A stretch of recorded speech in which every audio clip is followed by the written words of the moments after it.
you knew that you guys retired, that this was going to happen. What's it mean to you now that it's a couple days away from New Jersey's going up? Yeah, big honor. Going up there with those 4 players too, it means a lot. I mean, we have a personal connection with 3 of them, and all 3 meant a lot of us when we came to the league and while we were in the league too. Danny, 27 Swedes have played for the Canucks in the 50-year history of the organization. What is it about Vancouver and Swedish players? I know there's a connection in terms of the game, the city, the environment.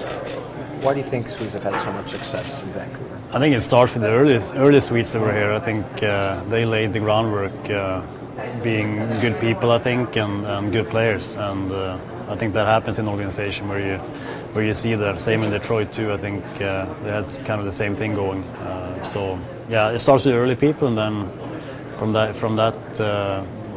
Those years, I think a lot of good people have come to the city. Do you think a player like Thomas Sedin probably set the bar for a player who could come over and transition his game and be a guy who really understood the game? Yeah. And was a guy people could relate to? Yeah, really set the foundation? Outstanding player, but like I said, outstanding person too. And then you have Marcus, Matthias, and those guys just being great guys. Who helped you the most during your transition here? Yeah, I mean, Marcus, Matthias for sure. We saw Marcus the summer when we got drafted, when we came over that summer too, and they let us grow as people and as players, but we always felt that we could talk to them, and that meant a lot. If we had any problems, they were there. And Trevor, when he came back too, I think with a player like that, to hear that he believed in us, he knew that we could be good players. I think that meant a lot to us. Was there an ability to skate and just understand the game in general that allowed Swedes to transition to North America? A lot of the players I talked to said they were surprised, not surprised, they really appreciated the fact that Swedish players could come over and acclimate to the city and the game quickly.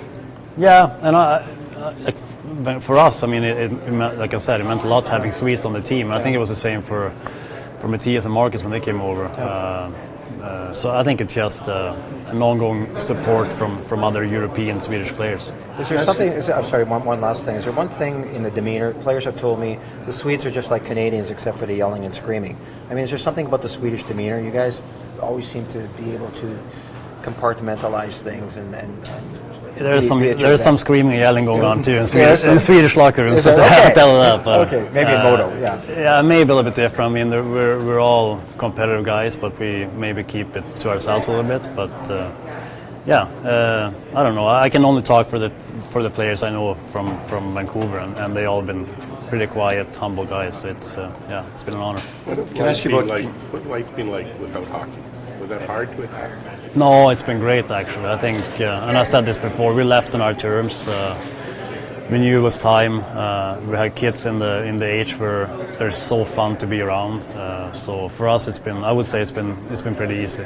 You still miss like any other job. You miss the camaraderie. You miss our teammates, the training staff, coaches you had, all that. But you realize what it takes to be at your best game in and game out, and that takes a lot of hard work, and I think you feel when it's time to, when you can't put the work down anymore, I think it's time to leave. Watching this current group who are making a pretty legitimate playoff run, do you think, geez, I wish I was out there? Yeah, I think even now watching games, when you see like a power play later in the game, important games going into those, you know what's happening in the locker room. You want to be part of that, but we had enough of those moments where I feel like it's kind of fun to watch those games too. Can I ask you about Petey a little bit and just what he's going through? I mean, there's been some talk after the last game that he's taken a bit of a beating, and you went through that, right? Where you had the puck a lot, you were scoring a lot, you got targeted a lot. What advice would you give him, and how do you think he's handling it?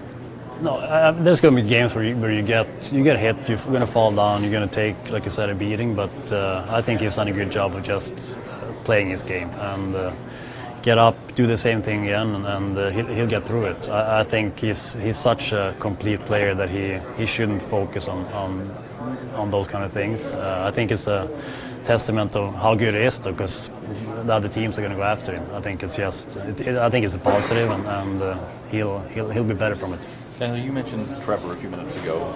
You know how things have been with the organization for the last couple of years, but he said he absolutely was going to be here for this and part of this week. I mean, what does that mean, and would this week have been the same without Trevor Linden as part of it, knowing what he meant to you guys? Yeah, not at all. I think we really wanted him here, and we'll still see him out in the streets and talk to him. And like I said, the support he gave us when he came back, to hear those things from a player like him, I think it meant a lot.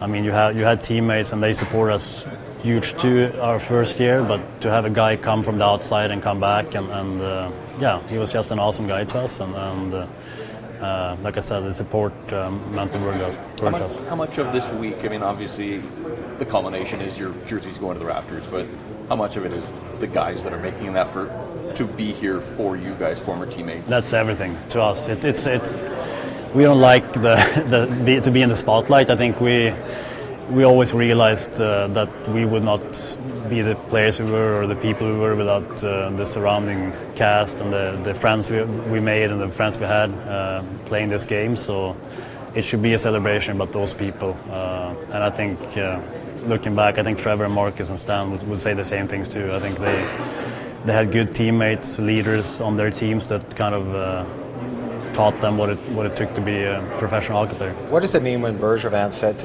listen, I know you guys have a game, but you get back to Vancouver? What does it mean? I mean, because you know Burr, he's a coach now, he's in the A. He's focusing on his team, but they wanted to make sure he was here. What does that mean? Yeah, for you? and I think that we had talked when we invited him. We talked to him, and he said, "I got to make sure that I can leave and come back." And I think that says a lot about him too. He takes everything very serious, and he's a coach now, and he still made sure he would come back, but he had to talk to Montreal first, so it says a lot about him. Most people prepare for a big day by going to a spa or relaxing. You and your brother decided to run a half marathon yesterday. What was that? Just hey, it's on the calendar, let's go? Was it something you thought about? Or? Yeah, at the time when we signed up, it was probably 3 months ago. We were like, maybe it's too close, but we love running, we love competing, so it was Sunday morning. Has that moved into the vacuum for you guys, Danny? The competitiveness, does it give you something to keep those juices flowing? Yeah, for sure. I mean, we don't take it as serious anymore. I mean, I beat him by 1 second yesterday. Not a big deal, but. Oh, okay. You didn't mention it, just. Yeah, I stepped out. Yeah.